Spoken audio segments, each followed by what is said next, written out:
Allez, c'est parti pour l'explication de l'outil offert par MF Conseil sur la partie rémunération par statut d'entreprise. Donc ça concerne tous les dirigeants d'entreprise ou tous les créateurs qui veulent anticiper la possibilité d'optimiser sa rémunération en fonction des statuts. Donc il est très complet. On a essayé de le faire en prenant tous les paramètres en compte. Donc il est certainement perfectible parce qu'on peut rajouter des choses. Mais en tout cas, vous avez énormément d'informations que vous allez pouvoir rentrer et avoir un tableau récapitulatif par statut pour connaître la meilleure rémunération que je peux faire et surtout la richesse globale qu'on peut créer grâce à son activité.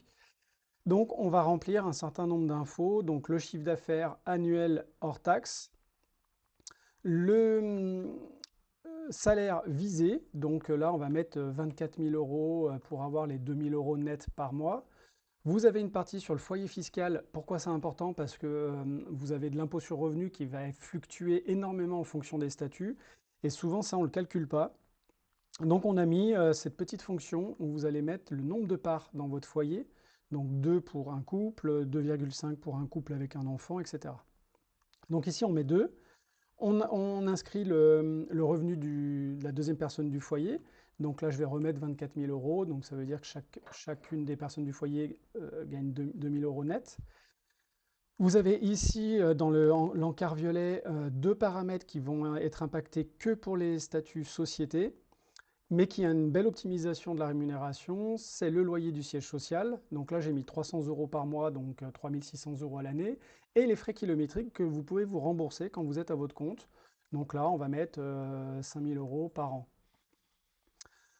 Ensuite, sur la partie dividende, c'est pour un seul statut qui va être le statut de SASU, où vous allez pouvoir prendre de la rémunération ou alors prendre un bout de rémunération et un bout de dividende. Donc ici, si je mets 15 000 euros de dividende, ça veut dire que j'aurai 9 000 euros de salaire net plus 15 000 euros de dividende. Donc je toucherai bien mes 24 000 euros que j'avais mis dans l'outil. Ensuite, la partie trésorerie à laisser, donc ça c'est pour les micros et les entreprises individuelles parce que vous n'êtes pas sans savoir que ce n'est pas du tout dans le calcul de l'imposition, URSSAF et impôt sur le revenu, tout ce qu'on va laisser dans la trésorerie. Alors que pour le coup, on est obligé de garder de la trésorerie pour payer ses fournisseurs, payer son salaire du mois d'après, etc. Donc là, vous allez mettre ce qu'il vous faut laisser sur votre compte bancaire à n'importe quel moment de l'année pour sécuriser votre prochain mois ou les 2 prochains mois. Donc vous ne touchez pas à cette trésor court terme. Ensuite, vous allez mettre toutes les dépenses liées à l'activité, donc les loyers de bureaux, d'entrepôts, tout ce que vous avez besoin tout au long de l'année, mais aussi le prix de la marchandise quand vous revendez de la marchandise. Donc là, on va mettre 12 000 euros par an, 1 000 euros par mois. Et dans ce dernier paramétrage, les frais comptables. Donc si vous prenez un cabinet comptable, ce n'est pas obligatoire, mais si vous prenez un cabinet comptable pour suivre votre comptabilité, vous allez peut-être mettre 2 500. Nous, on travaille avec un partenaire qui va vous permettre d'avoir un prix à 900 euros. Donc je mets ce prix-là.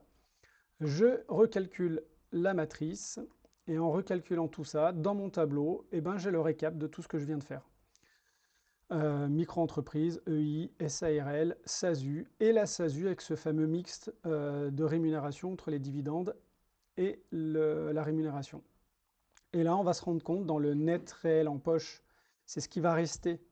Donc en théorie pour les statuts de micro et EI, et en réalité pour le statut SARL, SASU, enfin les deux types de SASU.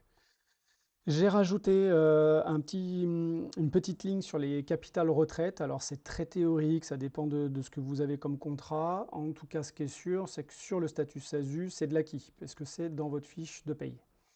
Pour l'indemnité de maladie, donc attention, il y a des carences, il y a des longues carences d'ailleurs quand on est TNS, donc pour les 3 premiers statuts.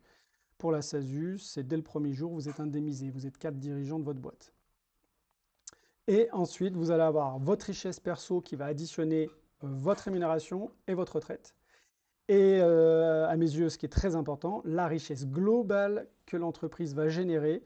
Donc, c'est la richesse personnelle plus le réinvestissement possible de tout l'argent qu'on peut garder en fonction des statuts. Donc là, par exemple, vous allez vite voir que la SARL, c'est le statut de loin le plus rentable et à 99% des cas, c'est celui-là. Vous avez de l'optimisation grâce à la SASU dividende, non dividende. Et après, vous avez les autres statuts où vous êtes prélevé un peu à tous les étages et qui fait que c'est moins rentable. Voilà, vous voulez découvrir tout ça de manière beaucoup plus globalement, vous voulez connaître votre potentiel de rentabilité, vous voulez développer votre posture commerciale, c'est notre métier. N'hésitez pas à nous contacter en cliquant sur le lien en haut de notre site.